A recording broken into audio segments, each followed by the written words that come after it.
د افغان طالبانو او پاکستاني ځواکونو ترمنځ نښته دواړو لورو درنې وسلې کارولې. په سلامونو مو هرکلی کوم د AFG نیوز چینل درنو لیدونکو. سلام، ستړي مشئ، وخت مو په خیر.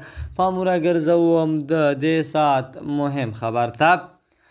د افغانستان په جنوب ختیځ خوست ولایت کې د افغان طالبانو او پاکستاني ځواکونو ترمنځ د شنبې په ورځ 2 د سپټمبر د ډیورنډ کرښې په اوږدو کې تازه نښته شوې ده.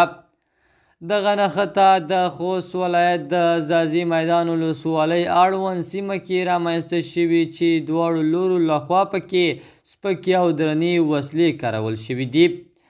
د BBC خبریال حفیظ الله معروف چې له ځایي طالب چارواکو او سیمه ییزو خلکو سره غږېدلی وایي جګړه اوس درېدلې ده.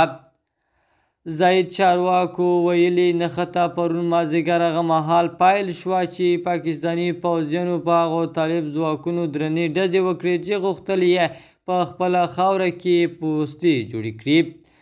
د طالب چارواکو په وینا پاکستاني لوري پرې لومړی ډزې کړې چې دوی هم په سپکو او درنو وسلو ځواب ورکړ.